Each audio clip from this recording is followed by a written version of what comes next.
Varetta Huggins, President and CEO of V Project Management Consulting.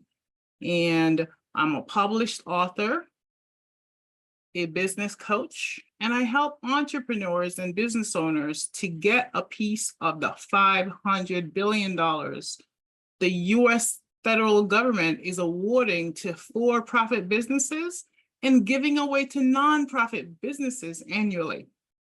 If you're still pondering on what I just said, yes, you heard right. I said 500 billion with a B. Now, the US Small Business Association reported in fiscal year 2023 that over $500 billion was awarded to government contractors. So if you're a for-profit business owner or executive, I want you to know the US government is the world's #1 buyer of goods and services. So I mentioned 500 billion in government contracts, but the US government also provides over $500 billion in funding opportunities or grants to nonprofit organizations and government agencies in other countries. So this is important because doing business with the US government is a viable business solution to help you grow your business. Now, I checked, sam.gov is where you would go if you want to find these government contracting and grant opportunities. And I checked today and I saw several opportunities in France that the government is looking for businesses to help. One was French teaching services, another one was shipping services, another one was logistics and enterprise resource services. So they're in Paris, they're in France, and again, if you see the logo USAID, that's the US federal government in your country. If you know you have a US embassy, that's the US Department of State in your country. And to be able to make sure that they operate in those areas, they can't do business in those countries without those countries providing the things that they need, the services they need, the products they need. So anything that goes into those bases, and you've got military bases also, that's the US government in your country. So they're looking for businesses to work with. And I can tell you, as a woman in government contracting, I've experienced the immediate growth government contracts provide, but I've also experienced the challenges of being a minority woman business owner and CEO. And so for those woman-owned businesses and women executives, I want you to know gender-based biases, they still exist today. So today I'll be sharing my journey in government contracting, some gender-based challenges I faced along the way, and some solutions I implemented to overcome these challenges. I hope my story can inspire your journey as a business owner, business executive, or entrepreneur. So my journey began on a small island in the Caribbean called St. Kitts. I grew up living in a single family household with my mom and my little sister. And we were poor by island standards. Most of what I ate came from either a tree, a plant, or the ground. And I grew up having meals where some of the meals were made from breadfruit, green bananas, sweet potatoes, basically anything that would grow on the island. We were using some of that to be able to come up with different types of food to eat. My snacks, they didn't come from the cupboard that you have. I had to go and climb a tree to be able to enjoy snacks like mangoes and sugarcane, guavas, anything that we would normally eat, cherries. And for breakfast, my favorite breakfast was avocado with Johnny cakes. And Johnny cakes, you had to make them. So these are all things that I had to learn. Drinks, we didn't have drink that was stored, that came in a carton from the store and just put it in the fridge. We had to go make the drink from whether it's passion fruit, lemons, limes, again, whatever we had on the island, we had to go and create whatever it is that we needed. So again, living a poor life on an island meant I had to learn to be creative. I had to learn to be resourceful, to be able to make the things I needed from the land. And I also learned how to be resilient. There were times we had hurricanes and we had to be rebuilding after those hurricanes. There were times when electricity was cut off. I still had to study for classes. So guess what? I had to go outside, use a lamppost to be able to study. And so those are some of the experiences that, because I went through them, because I endured them, it made me who I am today in business. I remember one of my favorite things to do on the island was sitting under my avocado tree in the backyard and dreaming about the places I would go, people I would meet, and the things I will do. And it was during my college application for Hampton University that I was able to write an essay on my short-term, midterm, and long-term goals. And to do that, my short-term goal at the time, I wrote that I wanted to obtain a bachelor's degree in computer science. My midterm goal, I wanted to obtain a master's degree. And in my long-term goal, I wanted to start a software consulting company. So after accomplishing my short-term goal at Hampton University in Hampton, Virginia in 3.5 years, I was able to just check that and say, yep, goal got accomplished. And I started working for a big government contracting company at the time as a computer scientist and analyst. It was during that time that I started working on my midterm goal. I enrolled at the George Washington University in Washington, D.C., their master's program, and I was able to check off my midterm goal after obtaining a master's degree in information systems technology. It was right after that that I had a performance review at my job, and I was told to write down my short-term, midterm, and long-term goals. I got so excited. I'm like, oh, I'm a professional at this time. So I wrote down my short-term goal at the time. It was to obtain my project management professional certification to allow me to manage projects more efficiently. And then my midterm goal was to be able to be a project manager within the same company where I'll be able to manage 1 to 2 projects simultaneously. And then my long-term goal was to become a senior project manager, which would allow me to manage multiple projects simultaneously. So I was so excited about writing down these goals. When I sat in front of my supervisor, I was so sure he was going to be so proud of me and so accepting of my goals. I was so wrong. He got upset that I had written down I wanted to be a project manager, and he started belittling me, saying, "Are you trying to take my job? I am the project manager on this contract." I had to assure him that I was not trying to take his job. There were numerous project manager jobs currently available in the company. And once I was ready in 3 or 4 years, I would like to be considered as a project manager for those jobs since I had completed my master's degree already. He was still upset. He made me change my goals, saying they were not realistic. And it took me a week after this incident had occurred where I was just pondering, why is it that I couldn't be a project manager? I still didn't understand why. And it was during that time I just assessed the situation, and I realized that even though there were a handful of women on the contract, I was the only one who was a colored woman.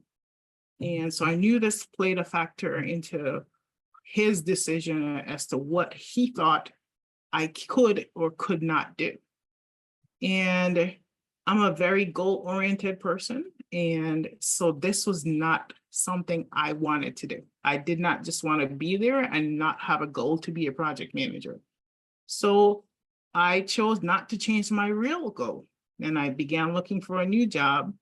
And I immediately found a new government contracting job with the same government client. And they allowed me to be a project manager on several short-term projects. And I was so happy. I was enjoying doing what I felt I was called to do, manage projects.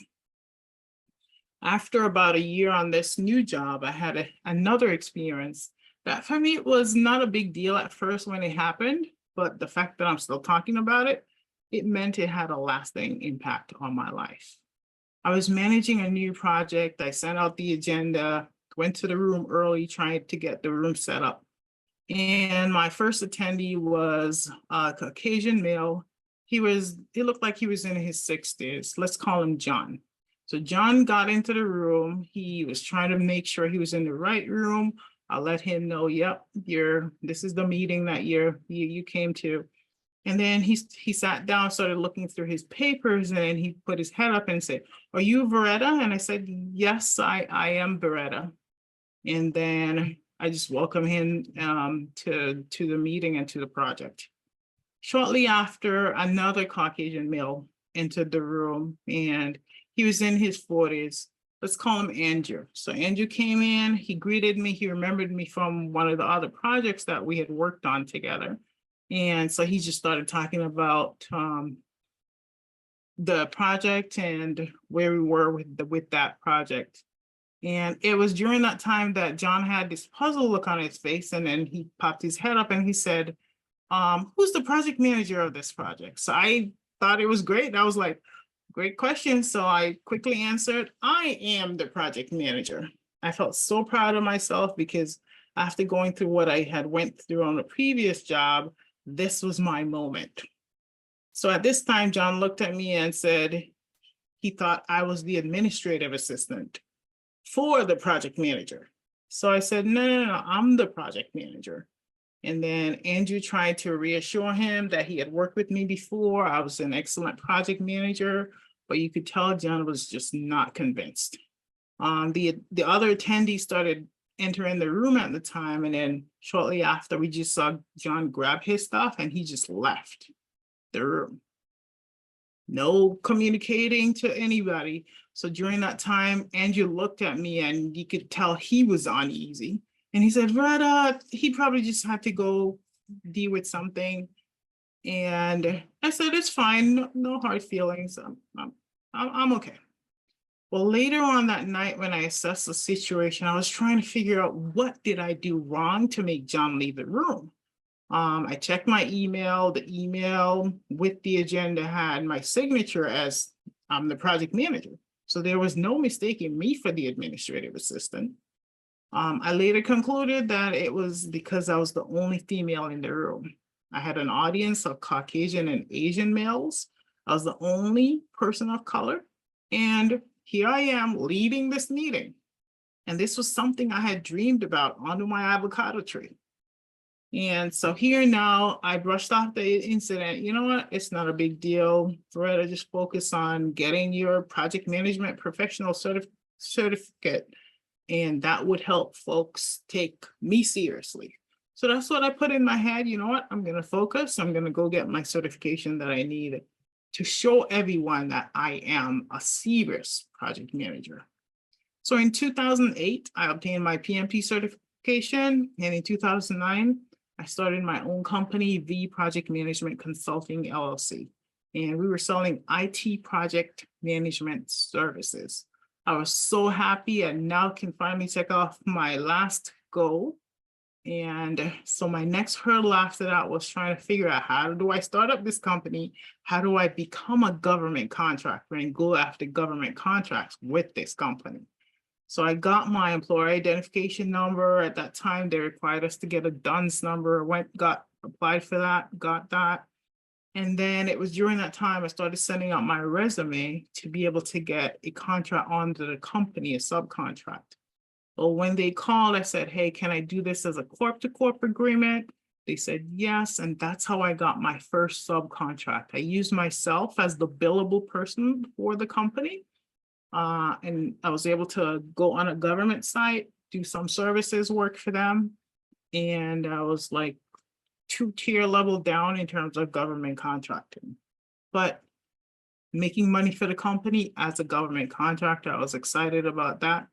After several years of building my business that way, I decided it was time to go after prime contracts. This will be where my company had a relationship directly with the federal government. So started looking at different government contracting events I needed to attend.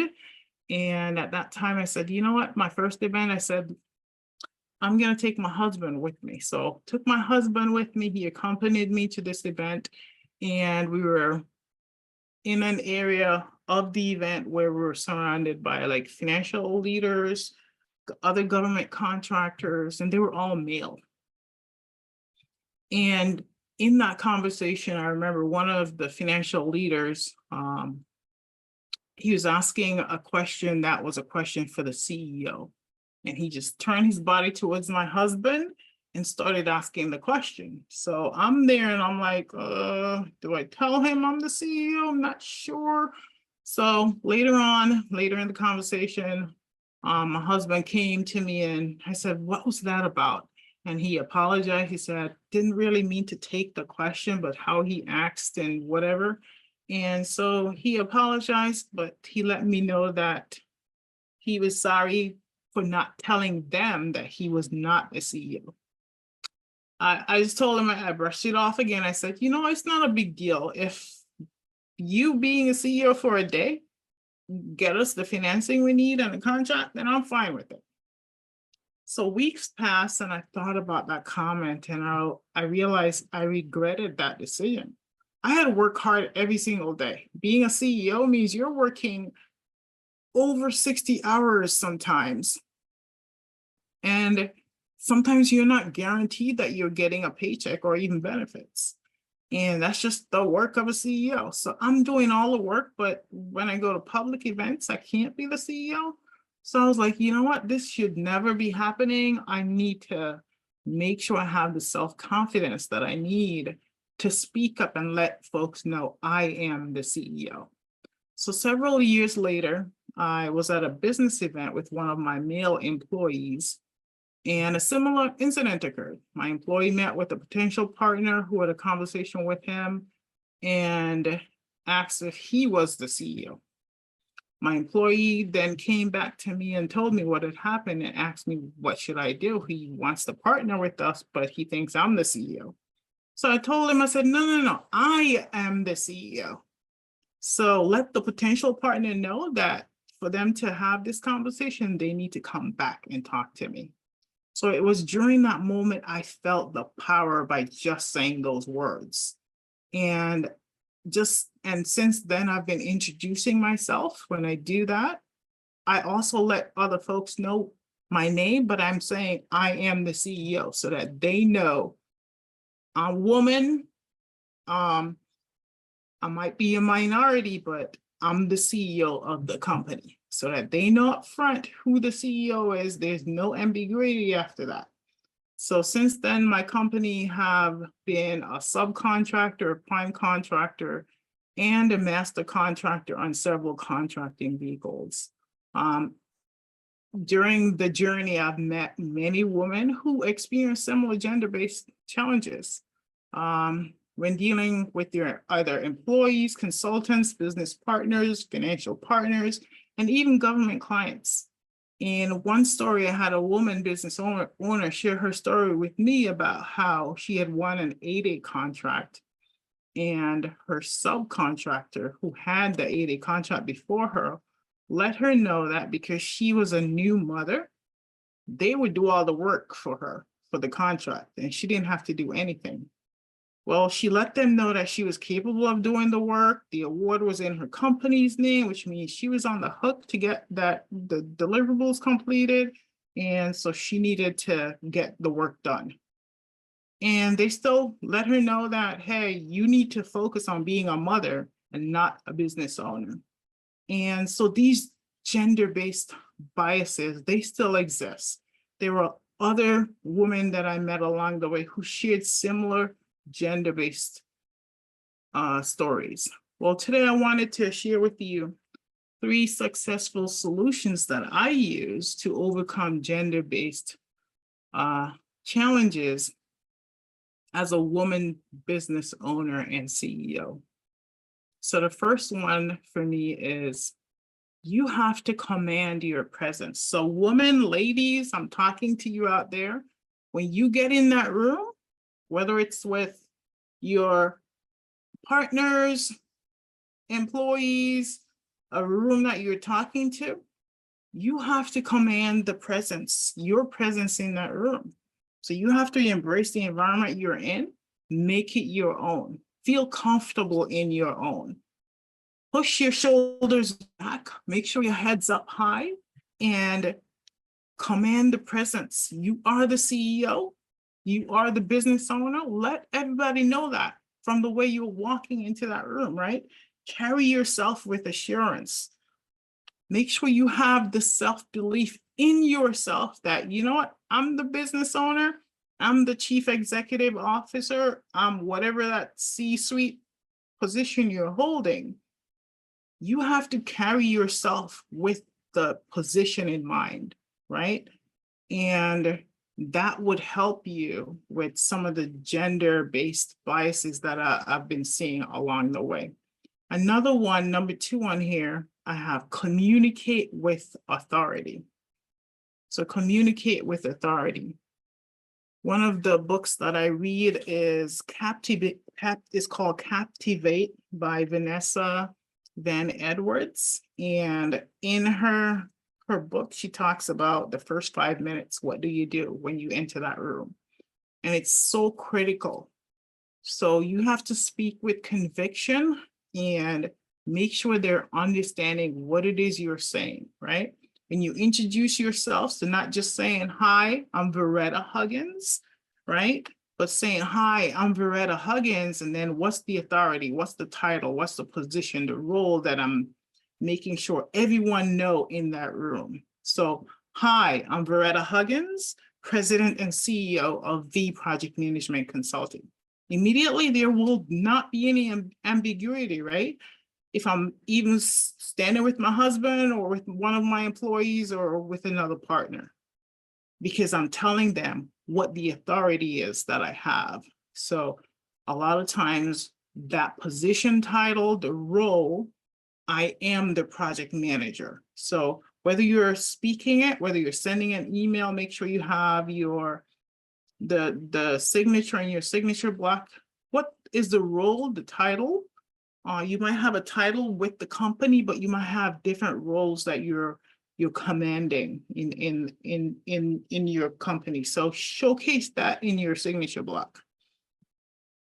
When you're in a room and you're doing the meeting, like you go into a room, a lot of times when I send out the agenda, I let them know I'm the chair of that meeting, right? So when they get the agenda, they already know who's chairing the meeting, right?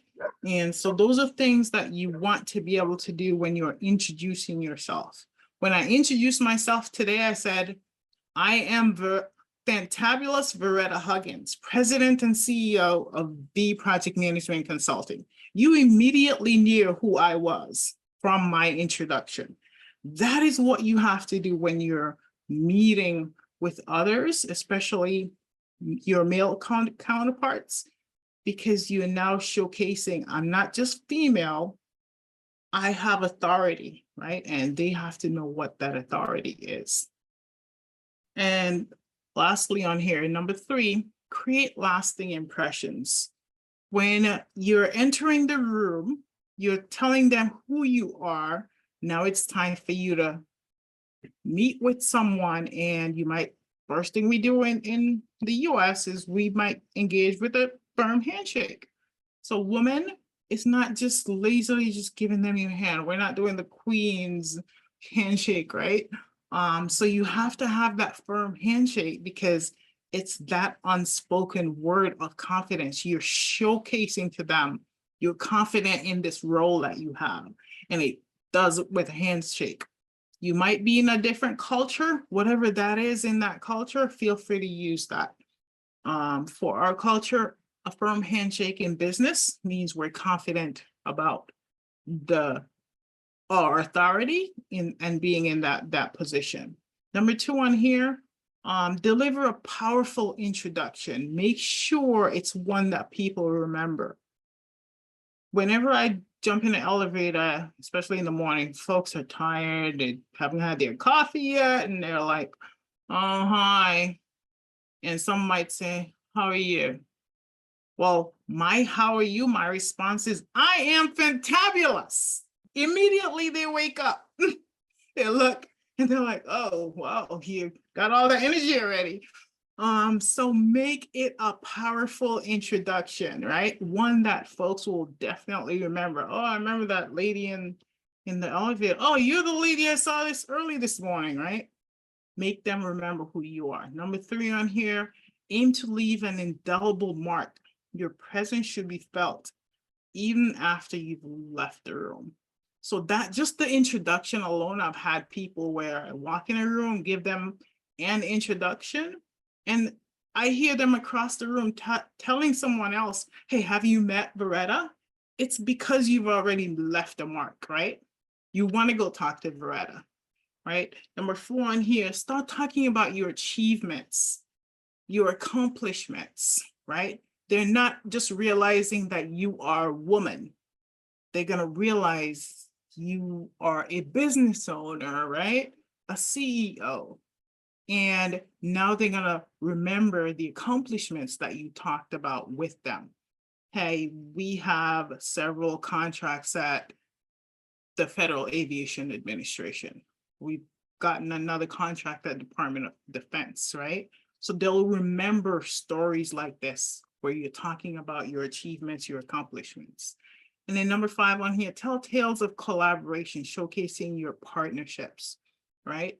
Because when you are talking to others, they want to know who you are, what you've done with your company. So if you've already done partnerships, hey, we partnered with this large company and on a recruiting contract, right? And it was for $2.5 billion.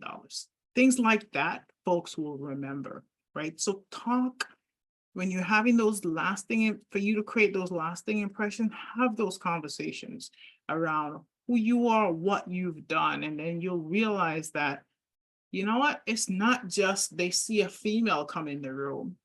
They'll remember you for that introduction you did, the stories you've shared, because they're now going to go back home. They're going to go tell their spouse, hey, I met this lady and oh my goodness, it was so awesome just meeting her. She talked about all these government contracts that she's got, or all these companies she's helped to gain government contracts, right? So you want to create that lasting impression. So thank you all for listening. I do have a new book, $500 billion, the roadmap to doing business with the federal government. It's currently on Amazon and they have it in different countries. So feel free to go on Amazon, find that book, and feel free to find me on LinkedIn and share whatever stories that you have based on what I talked about today. Thank you so much again, C Star Global, for having me as a speaker on this. I truly appreciated it.